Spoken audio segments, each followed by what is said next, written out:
अभी तक मुख्यमंत्री जी दूसरों की पार्टियों को तोड़ रहे थे, आज अब उनकी खुद की पार्टी में ही, और ये टूट की शुरुआत है। पर एक व्यक्ति विशेष का विरोध करते करते आप ये भी भूल जाते हैं कि भैया आप सेना का अपमान कर रहे हैं। जो हमारे प्रदेश के मुख्यमंत्री भी हैं, उन्होंने अपने रहते हुए किसी दूसरे दल के नेता को अपना उत्तराधिकारी घोषित किया। यहाँ पर कोई आम बिहारी आज की तारीख में सुरक्षित नहीं है। ऐसे में यही सेना के लोग हैं जो सरहद पे खड़े होकर हम लोग की सुरक्षा करते हैं। इसके लिए माननीय विधायक को सार्वजनिक तौर पर माफ़ी मांगनी की आज की तारीख में अपने अस्तित्व की लड़ाई लड़ रही है। जनता दल यूनाइटेड एक ऐसी पार्टी है जिस पार्टी के सबसे बड़े नेता, जो हमारे प्रदेश के मुख्यमंत्री भी हैं, उन्होंने अपने रहते हुए किसी दूसरे दल के नेता को अपना उत्तराधिकारी घोषित किया।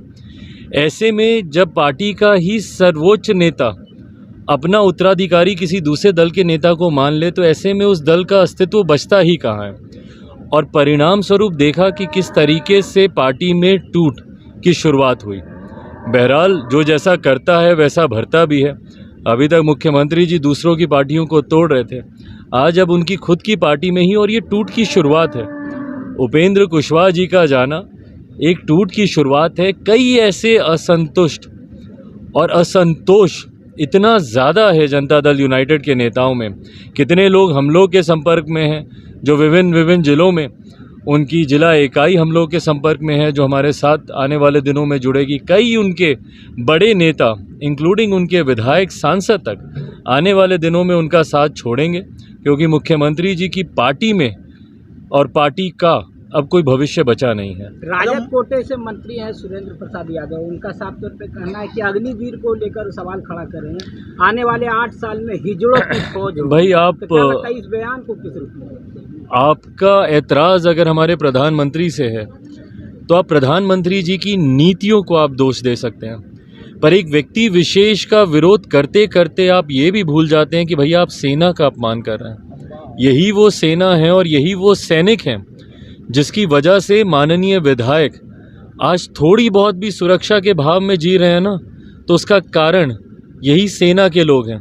नहीं तो अगर इनके नेता के भरोसे अगर बिहार को छोड़ दिया जाए, तो जिस तरीके से बिहार में अपराध, और इनके नेता का मतलब मैं प्रदेश के मुख्यमंत्री जो गृह मंत्री हैं नीतीश कुमार जी का मैं जिक्र कर रहा हूँ, उनके भरोसे अगर छोड़ दिया जाए, जो इनके गठबंधन के नेता हैं, तो बिहार जिस तरीके से अपराधियों की और अपराध की जकड़ में आज की तारीख में आ गया, जहाँ पर कोई आम बिहारी आज की तारीख में सुरक्षित नहीं है। ऐसे में यही सेना के लोग हैं जो सरहद पे खड़े होकर हम लोग की सुरक्षा करते हैं।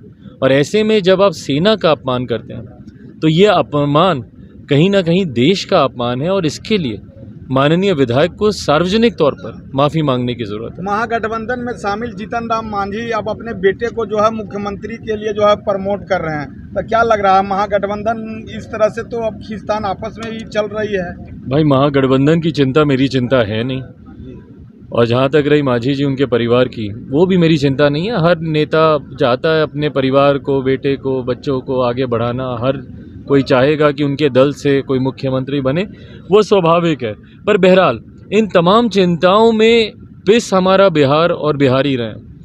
कौन मुख्यमंत्री रहेगा, कौन भविष्य का मुख्यमंत्री बनेगा, कौन होली के वक्त शपथ लेगा, कौन होली के बाद शपथ लेगा, कौन 24 तक मुख्यमंत्री रहेगा, कौन 25 में मुख्यमंत्री का नेतृत्व करेगा, इन तमाम सवालों में बिहार और बिहारी पिछड़ते जा रहे हैं। अभ्यर्थियों के ऊपर आप लाठियां चला रहे हैं, बेसहारा छोड़ा हुआ है किसानों को आपने, यहाँ छात्र हों, शिक्षक हों, सबके ऊपर आप लाठी चलाने का काम कर रहे हैं, और आप उलझे हुए हैं सिर्फ अपनी व्यक्तिगत महत्वाकांक्षाओं को पूरा करने के लिए।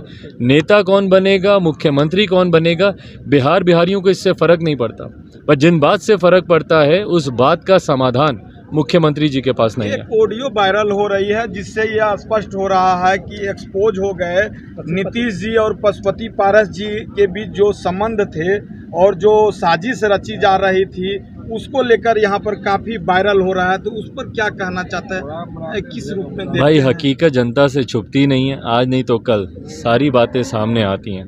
बहरहाल मैं इन सब से बहुत आगे निकल चुका हूँ। मुझे फ़र्क नहीं पड़ता कौन एक्सपोज हो रहा है नहीं हो रहा है। मैं अपनी लड़ाई बिहार को फर्स्ट और बिहारियों को फर्स्ट बनाने की मुहिम में लगा हुआ हूँ और उसी लक्ष्य पे अपना ध्यान पूरा केंद्रित किया हुआ है मैंने। मुकेश सहनी को Y+ की सुरक्षा मिल रही है, आपको भी Z+ की सुरक्षा अच्छी बात है भाई, आने अच्छी वाले बात। समय में क्या भाजपा का कब हाथ अच्छा, सुरक्षा का गठबंधन से क्या लेना देना? तो वो तो कह रहे हैं कि ऑप्शन नहीं है, अरे दूसरा नहीं ऑप्शन प्रभु, यूज करेंगे। नहीं। मजबूत मतलब होगा। धन्यवाद।